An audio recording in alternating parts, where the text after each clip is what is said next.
Cameroun, coup de tonnerre politique, Cabral Libye prêt à rejoindre le système Biya sous la bénédiction de Ngo Ngo.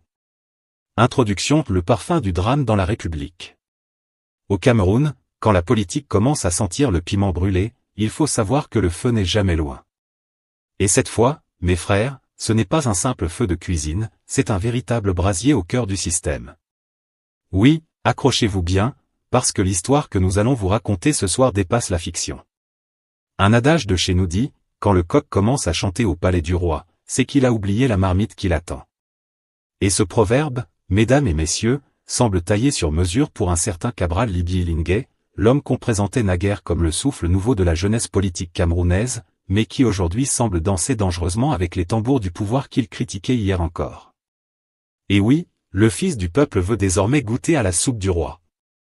Selon des sources sérieuses, et Dieu seul sait qu'au Cameroun les rumeurs voyagent plus vite que la vérité, le président du PCRN aurait accepté une proposition venue tout droit du sommet et pas de n'importe qui, mes chers téléspectateurs.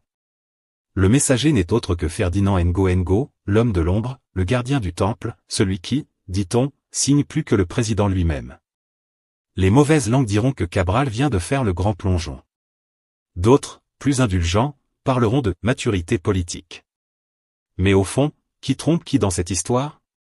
Ne partez pas, car ce reportage va vous plonger dans un monde de complots et de secrets bien gardés, où chaque sourire politique cache un contrat, chaque poignée de main pèse plus lourd qu'un décret. Ce n'est pas juste une alliance, mes frères, c'est peut-être le tournant le plus stratégique, ou le plus dangereux, de la carrière de Cabral Libye. Certains voient déjà en lui un futur ministre. D'autres y voient un reniement pur et simple de ses idéaux. Mais dans un Cameroun où la frontière entre opposition et pouvoir est plus fine qu'un billet de 500 francs, il faut bien se demander, Cabral Libye joue-t-il aux échecs ou au poker? Avant de vous immerger dans ce mystère politique aux allures de feuilleton, prenez un instant, oui, juste un instant, pour aimer cette vidéo, vous abonner et activer la cloche de notification. Parce qu'ici, sur Camé News, on ne vous livre pas l'actualité fade et tiède comme du riz sans sauce. Non. Ici, on vous la sert bien épicée, fumante, pleine de rebondissements, avec un soupçon de satire et un reste de vérité brute. Restez bien avec nous, parce que ce que vous allez entendre sur Cabral Libye, Ferdinand Ngo Ngo et le système Biya, n'a rien de banal. C'est une plongée dans les entrailles du pouvoir, là où se décident les alliances les plus improbables, et où l'ambition flirte dangereusement avec la compromission. Partie 1, le jour où le pays a cessé de respirer, le début du choc politique. À Cameroun.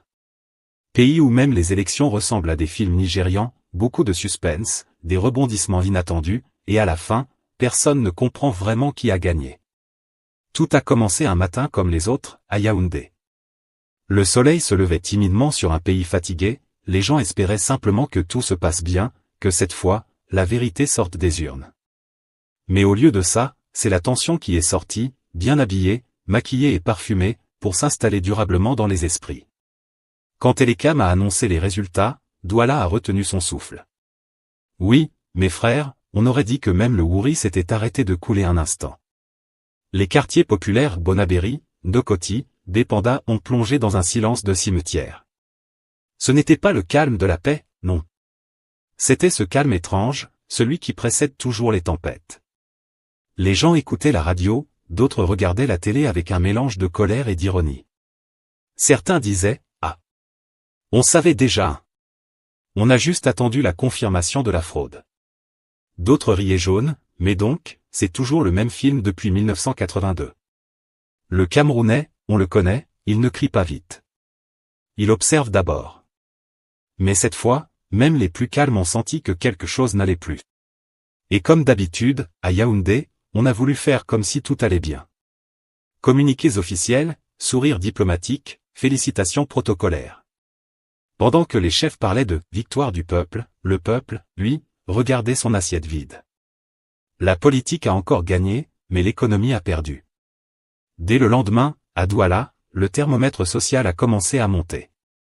Les marchés se sont vidés, les taxis roulaient à moitié, les clients marchandaient jusqu'à la dernière pièce.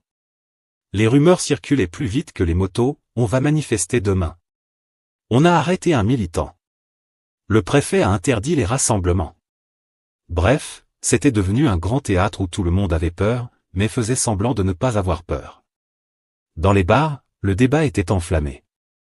Le gars qui buvait sa 33 Export disait « Moi je ne fais pas la politique mais vraiment, ce pays fatigue. » Et son voisin répondait « Tu ne fais pas la politique, mais la politique te fait tous les jours. » Même les serveuses ont commencé à parler d'économie, grand, si le pays continue comme ça, même la bière va devenir produit de luxe. Et comme pour confirmer la prophétie, les prix ont commencé à grimper sans frein. Le carburant a augmenté comme par hasard. Les transporteurs ont haussé les tarifs. Les petits commerçants ont doublé les marges, non pas parce qu'ils voulaient, mais parce qu'ils n'avaient plus le choix. Les importations étaient bloquées, la monnaie circulait mal, et la peur de l'inconnu s'était installée comme un invité qu'on ne peut plus chasser. Mais ce qui a le plus choqué les Doualais, c'est cette impression d'être abandonné. Aucune autorité locale ne parlait clairement. On disait, attendez le communiqué du gouvernement. Et quand le communiqué est arrivé, il disait quoi? Tout va bien. Oui, mes frères, on nous dit toujours que tout va bien, même quand tout brûle. Les plus jeunes, eux, ont commencé à se radicaliser sur les réseaux sociaux. Facebook est devenu une place politique. Twitter s'est transformé en champ de bataille numérique. Et pendant que les débats faisaient rage en ligne, la vraie économie, celle du terrain, s'effondrait doucement. Les vendeurs ambulants, les taximens, les artisans, tous disaient la même chose. Grand, depuis les élections, le pays ne tourne plus. Et comment ça allait tourner, quand tout le monde a peur de dépenser? Les commerçants disaient, on ne sait pas si demain il y aura émeute, donc on garde l'argent. Les entreprises hésitaient à se transformer en choc psychologique. Même les banquiers souriaient nerveusement. On voyait la peur dans les yeux des gens. Le Cameroun était devenu une grande salle d'attente sans médecin. Mais les regards étaient vides. Le peuple ne savait plus à qui faire confiance. Certains espéraient une intervention de la communauté internationale, d'autres disaient, laisse ça, on a déjà tout vu. Mais ce que le peuple ne savait pas encore, c'est que ce malaise allait s'enraciner profondément. Que le vrai drame, ce n'était pas seulement le résultat contesté, mais la conséquence économique et sociale qui allait suivre. Parce qu'au Cameroun, quand la politique tremble, c'est la marmite du pauvre qui tombe du feu. Et c'est là que Douala, la ville du commerce, la capitale économique, allait commencer à ressentir dans sa chair ce que les experts appellent l'effet post-électoral. Un mot compliqué pour décrire une réalité très simple, le pays est fâché, et le marché aussi.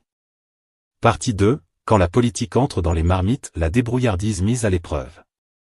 À mes frères, mes sœurs, ici au pays, quand la politique éternue à Yaoundé, c'est à Douala qu'on attrape la grippe économique. Depuis que les résultats électoraux ont été annoncés dans la confusion, le commerce à Ndokoti, marché Mbopi, et même à Bonamoussadi a pris un coup de massue. Le Camerounais lambda qui vendait hier le plantain à 500 francs la pile, aujourd'hui, il regarde son étal comme un soldat en déroute. Les clients ne viennent plus, et quand ils viennent, ils demandent d'abord, « Maman, tu acceptes Mobile Money ?» avant même de savoir si le plantain est mûr. Les embouteillages de Douala, eux, n'ont pas diminué Mais cette fois, ce ne sont plus les taxis qui font le vacarme. Ce sont les conversations dans les marchés, dans les callbox, dans les benskins, tout le monde parle politique. Le Camerounais est devenu analyste politique de salon. Le gars qui vend les arachides à Aqua te dit maintenant, mon frère, c'est le coup d'état institutionnel, tu comprends. Le peuple a voté A, on proclame B. Et celui qui vend le gari derrière lui renchérit, en tout cas, tant que Biya ne descend pas, nous aussi on ne dépense pas. Le drame, c'est que pendant qu'ils discutent, le gari lui-même monte en prix. Le sac de riz a pris 2000 francs en une semaine, le litre d'huile a grimpé comme un candidat en campagne, et le poisson braisé est devenu un luxe réservé aux DG de Carrefour. Même le pain, ce symbole de la paix matinale, a déclaré la guerre. La baguette qu'on vendait à 150 est passée à 200 francs, sans préavis, sans communiqué. Et pourtant, les Camerounais ne se découragent pas. Non. Nous avons inventé l'art de survivre dans la pénurie avec le sourire.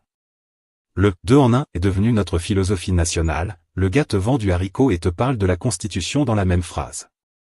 La vendeuse de beignets au coin de la rue te fait le commentaire politique le plus lucide du siècle entre deux fritures. Mon fils, tu vois, le problème du Cameroun, ce n'est pas que les gens volent, c'est qu'ils volent avec trop d'assurance. Même les églises ne sont pas en reste. Le pasteur du quartier a prêché dimanche dernier sur le thème « Quand Pharaon refuse de partir ». Les fidèles ont compris sans que le nom soit cité. Et à la mosquée, l'imam a rappelé que « Dieu élève et Dieu abaisse ». Les prières ont pris des allures de revendication politique. Mais ce qui fait mal, mes frères, c'est que cette crise a vidé les poches. Les petits commerçants de Douala crient à la faillite. Le gars de Mbanga qui livrait le manioc à Bonabéry a arrêté, plus de clients, plus de transport. Même les mototaximens disent que les gens ne sortent plus comme avant. Comment ils vont sortir? Pour aller où? Dit un jeune à Dedo, casque en main, fatigué d'attendre. L'économie populaire, celle des mamans du marché, des jeunes sans emploi, des vendeurs ambulants, des callbox girls et des pousse-pousse boys, est à genoux. Mais dans tout ça, on entend encore les discours officiels qui parlent de résilience et de croissance maîtrisée. Franchement, parfois on se demande si ces gens vivent dans le même Cameroun que nous. Parce que pendant qu'ils parlent de résilience, les Camerounais eux parlent de résistance. Résister à la faim, résister à la cherté, résister à la colère. À Douala, la crise politique a transformé le quotidien en une pièce de théâtre absurde. Le boulanger qui vend son pain plus cher t'explique que c'est à cause de la tension politique. Le conducteur de moto qui te prend 300 francs au lieu de 200 te dit, grand, le carburant est monté parce que le gouvernement est confus. Même le propriétaire de maison, quand tu réclames la caution, te répond, attends que le pays se stabilise. Mais le plus tragique dans tout ça, c'est que cette crise post-électorale semble avoir débranché la confiance du peuple. Les gens ne croient plus en rien. Ni aux élections, ni aux promesses, ni aux chiffres de l'économie. Ils ne croient qu'à une chose, leur propre débrouillardise. Et ça, c'est ce qui maintient Douala debout. Parce que malgré tout, la ville refuse de mourir. Le Camerounais pleure, mais il travaille. Il rit même quand son portefeuille est vide. Il dit, on va faire comment? Cette phrase magique qui remplace tous les programmes économiques depuis 1982. Et pendant que les puissants se battent pour les fauteuils, le peuple lui, cherche juste de quoi s'asseoir pour souffler un peu. Partie 3, l'offre et l'acceptation, l'appel du ventre ou l'appel de la patrie? À Cameroun, mon beau pays des merveilles politiques. Ici, on n'a pas besoin de cinéma, parce que la politique elle-même est déjà un film à épisodes, souvent sans fin, mais toujours plein de rebondissements. Et dans le dernier épisode de notre série nationale, le héros du jour s'appelle Cabral Libye, le petit devenu grand, le juriste qui a voulu réconcilier la nation, et qui pourrait bien être en train de se réconcilier avec le régime tout court. Oui mesdames et messieurs, selon plusieurs sources concordantes, le secrétaire général de la présidence de la République, l'incontournable Ferdinand Ngo, alias l'homme à la signature lourde, aurait fait une proposition pas comme les autres à Cabral. Une proposition qui sent à la fois la diplomatie, la stratégie, et la bonne sauce politique bien parfumée. La fameuse proposition, une place au soleil du gouvernement. D'après nos informations, l'affaire se serait jouée discrètement, loin des caméras, dans les couloirs bien feutrés du pouvoir.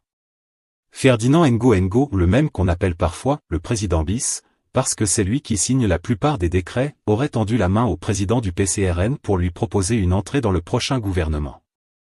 Rien n'est encore rendu public, bien sûr.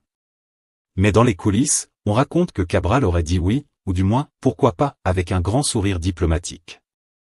Et dans ce pays, quand un politicien dit « pourquoi pas », c'est que les valises sont déjà prêtes, il ne reste plus qu'à choisir la couleur du costume pour la cérémonie de prestation de serment. L'homme, selon des proches, aurait même confié à ses intimes qu'il était prêt à assumer des responsabilités nationales. Et ça, mes chers spectateurs, c'est le langage codé de la République. Parce qu'au Cameroun, on ne dit jamais « je veux devenir ministre », non. On dit « je veux servir mon pays à un plus haut niveau ». C'est plus élégant, mais ça veut dire la même chose, je suis prêt à entrer dans le système. Le rôle de Ngo, le grand marionnettiste du moment. Et qui d'autre pour orchestrer une telle opération que Ferdinand Ngo, le fameux homme à la pinque? Depuis un bon moment déjà, tout le monde sait qu'à la présidence, rien ne bouge sans sa signature. Paul Biya est toujours le chef, mais l'homme qui manie la plume présidentielle, c'est bien Ngo. C'est lui le chef d'orchestre des remaniements, des nominations, des réconciliations politiques. Bref, le vrai metteur en scène de la paix républicaine. Donc quand cet homme-là décide de te tendre la main, ce n'est pas un hasard. C'est calculé, réfléchi, bien dosé. Et quand il choisit quelqu'un comme Cabral Libye, ce n'est pas pour le plaisir de boire un café ensemble. Non. C'est pour envoyer un message au peuple, et surtout à la jeunesse. Regardez, le pouvoir n'est pas fermé. Même les opposants peuvent y entrer. Nous sommes un gouvernement d'ouverture. Mais entre toi et moi, hein? L'ouverture dont il parle là, c'est souvent comme une bouche de crocodile, ça s'ouvre, oui, mais c'est pour mieux refermer. Le dilemme de Cabral, stratégie ou compromission? Alors, posons la vraie question, Cabral Libye veut-il entrer pour servir le peuple ou pour se servir un peu du pouvoir? C'est ici que tout se complique. Certains de ses partisans défendent qu'il s'agit d'une stratégie intelligente. Ils disent: Cabral ne trahit pas, il s'infiltre. Il va combattre le système de l'intérieur. Ah! Voilà un argument qu'on entend souvent au Cameroun. Mais soyons sérieux, combien d'opposants sont déjà entrés pour changer le système de l'intérieur et ont fini par changer d'adresse et de discours? Une fois que tu goûtes à la climatisation du ministère, les slogans révolutionnaires deviennent des poèmes nostalgiques. Tu passes du « Biya doit partir » à « Nous devons renforcer la stabilité institutionnelle ». C'est comme ça que naissent les nouvelles vocations de patriotes du dimanche. Mais Cabral, lui, semble convaincu qu'il peut défendre ses idéaux même dans le système Biya. Sauf qu'au Cameroun, entrer dans le système Biya, c'est comme sauter dans une marmite de Ndolé, peu importe d'où tu viens, tu ressors toujours avec le même goût. Les dessous de la manœuvre, un jeu à 3 bandes. Derrière cette offre, il y a évidemment un calcul politique froid. Le RDPC n'invite jamais un opposant pour la beauté du geste. Non. Chaque nomination est une pièce de puzzle soigneusement posée. D'abord, cela permet de neutraliser un potentiel concurrent. Ensuite, cela donne au régime une image de « Rassemblement national ». Et enfin, cela divise l'opposition, parce que pendant que les uns crient « trahison », les autres crient « victoire de la jeunesse ». C'est une stratégie vieille, mais toujours efficace. On t'intègre, on te félicite, on t'applaudit, puis, tout doucement, on t'absorbe. Et quand tu veux reparler un jour comme avant, on te rappelle gentiment que tu as déjà prêté serment de loyauté au chef de l'État. À ce moment-là, tes discours deviennent des prières prudentes. Et ton opposition devient soft, comme un vin de messe. Les avantages politiques pour Cabral. Mais attention, tout n'est pas noir non plus. Cabral y voit une opportunité et c'est normal. Entrer au gouvernement, c'est accéder à plus de moyens, plus de visibilité, et surtout plus d'influence sur les décisions. En théorie, cela lui permettrait d'appliquer ses idées, notamment celles sur la jeunesse, la formation, la gouvernance, bref, tout ce qu'il a toujours prêché. Mais ça, c'est la théorie. Parce que dans la pratique, quand tu entres dans ce gouvernement, les marges de manœuvre sont minimes. Tu ne fais pas ce que tu veux, tu fais ce qu'on t'autorise à faire. Et si tu oublies la règle, une simple signature de ton « grand frère » à la présidence peut te renvoyer à la case Assemblée nationale sans préavis. La perception populaire, entre méfiance et moquerie. Dehors, dans les rues de Douala, Yaoundé, Garoua, les commentaires vont bon train. Les uns disent: Ah, Cabral veut juste manger comme les autres. Les autres répliquent: Non, laissez-le, il veut seulement changer le système de l'intérieur. Mais les Camerounais ne sont pas dupes. Ils ont vu passer des dizaines d'hommes politiques qui disaient la même chose. Résultat, le système est resté le même, et eux sont devenus plus ronds, plus silencieux, et surtout plus riches. Sur les réseaux sociaux, ça chauffe déjà. Les internautes recyclent ces anciennes vidéos, Cabral, le fougueux opposant qui dénonçait la mangeoire du système, et Cabral, le futur ministre qui se prépare peut-être à s'y asseoir. Le contraste est si fort que même les humoristes du quartier n'en reviennent pas. Un internaute a même écrit: Cabral n'a pas vendu son âme, il l'a juste mise en stage à la présidence.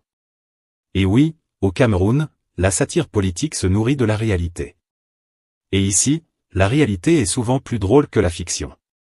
En coulisses, le deal moral. Mais le plus important, ce n'est pas ce qu'on voit, c'est ce qu'on ne dit pas. Ce genre d'accord politique ne vient jamais sans contrepartie. Le pouvoir ne donne pas, il investit. En acceptant, Cabral devra forcément fermer les yeux sur certaines pratiques, modérer certaines critiques, et surtout, chanter plus doucement quand le chœur présidentiel entonne l'hymne de la loyauté. Et ça, c'est le vrai test, saura-t-il garder son franc-parler dans un gouvernement où même les ventilateurs tournent selon la direction du vent présidentiel? Voilà donc le grand tournant de Cabral Libye, entre ambition et compromission, entre rêve républicain et réalité du pouvoir. Certains diront qu'il se rapproche du soleil pour mieux briller. Mais comme disait un vieux sage du MBAM, quand tu t'approches trop du feu, ce n'est pas seulement la marmite qui chauffe. Partie 4. Les enjeux et conséquences, Cabral dans le chaudron politique camerounais. À Cameroun, mon pays. Ici, quand un politicien te dit « je vais entrer au gouvernement pour défendre mes idéaux », il faut bien regarder la couleur du costume qu'il porte ce jour-là. S'il brille trop, c'est que le système a déjà commencé à lui graisser la veste. Le cas Cabral Libye, c'est l'exemple parfait du politicien camerounais version 2.0, il parle comme un révolutionnaire, il s'habille comme un banquier, mais il négocie comme un vendeur de tissus à Mokolo. Et dans cette histoire d'entrée possible au gouvernement, chacun joue sa partition, comme dans un film dont le scénario se réécrit tous les soirs au palais d'Etoudi. D'abord, la base militante, entre rêve et déception. Du côté de sa base, la confusion est totale.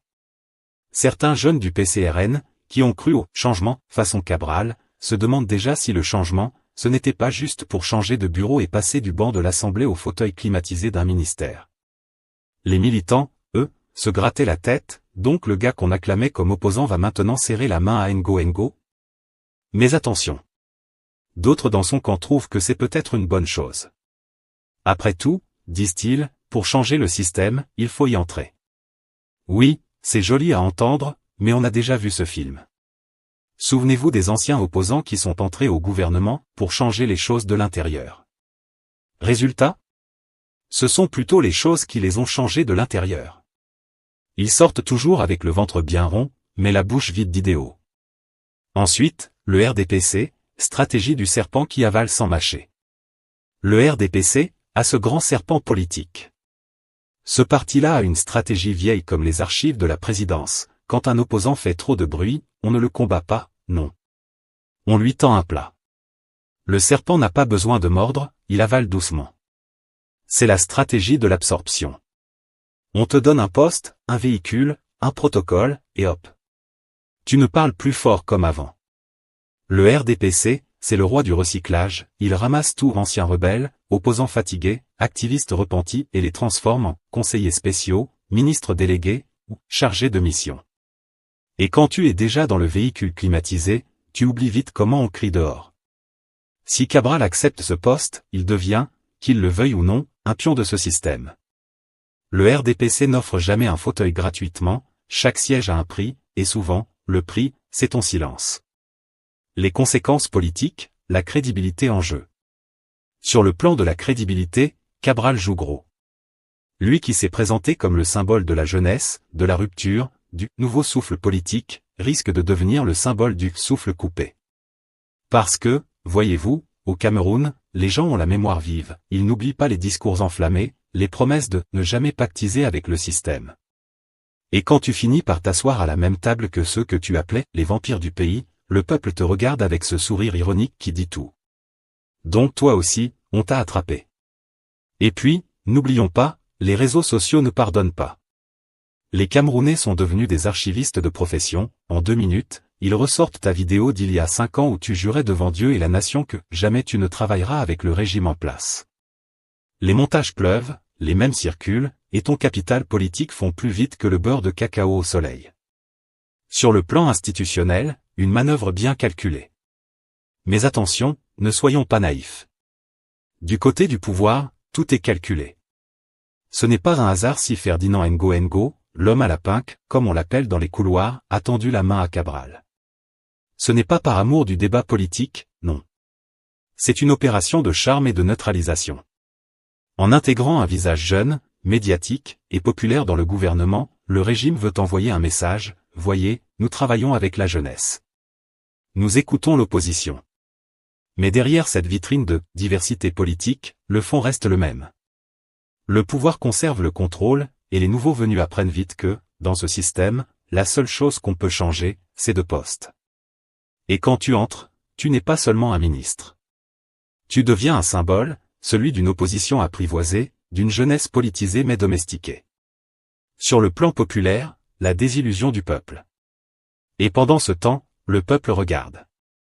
Le vendeur de beignets, la couturière du marché, le mototaximan du carrefour, tous ceux qui ont cru en un vrai renouveau politique se rendent compte que la politique au Cameroun, c'est souvent un théâtre avec les mêmes acteurs, seulement dans des costumes différents. Un jour tu joues le rôle du rebelle, le lendemain celui du ministre. Mais le scénario, lui, reste écrit par le même réalisateur, Paul Biya et son équipe du RDPC. Et c'est là que la satire prend tout son sens. Parce que dans ce pays, chaque fois qu'un jeune dit « je vais révolutionner la politique », le vieux système lui répond calmement « d'accord, viens d'abord t'asseoir ». Et dès qu'il s'assoit, on lui sert un bon repas politique, bien gras, bien chaud, et après ça, difficile de se lever encore pour crier « liberté ». L'image internationale, un pays qui recycle sa jeunesse politique. Sur la scène internationale, cette affaire risque encore de renforcer l'image d'un Cameroun où l'opposition finit toujours par se rallier au pouvoir. Les observateurs extérieurs verront une démocratie molle, où les opposants sont absorbés un à un jusqu'à ce qu'il ne reste plus personne pour contredire. Et ça, c'est dangereux. Parce que la vraie démocratie, c'est celle qui garde un contrepoids vivant, pas une opposition de décoration. Mais bon, ici, au pays de la débrouillardise politique, certains appellent ça l'adaptation. Cabral dira peut-être, je veux servir mon pays. Mais le peuple, lui, entendra, je veux servir à table. Entre opportunité politique et compromission morale, Cabral Libier joue sur un fil très mince. S'il réussit, il pourra dire qu'il a changé le système de l'intérieur. S'il échoue, il rejoindra la longue liste de ceux que le système a digérés avant même qu'ils ne comprennent le menu. Conclusion. Alors, on fait quoi? On applaudit la main tendue ou on la suspecte d'être celle qui tient le couteau? Le vrai enjeu n'est pas seulement Cabral Libier seul, mais ce qu'il dit de notre démocratie, est-elle capable d'absorber la critique pour la transformer en politique utile, ou est-elle experte en recyclage politique pour mieux neutraliser l'opposition? Chez Kamenius, on vous laisse répondre.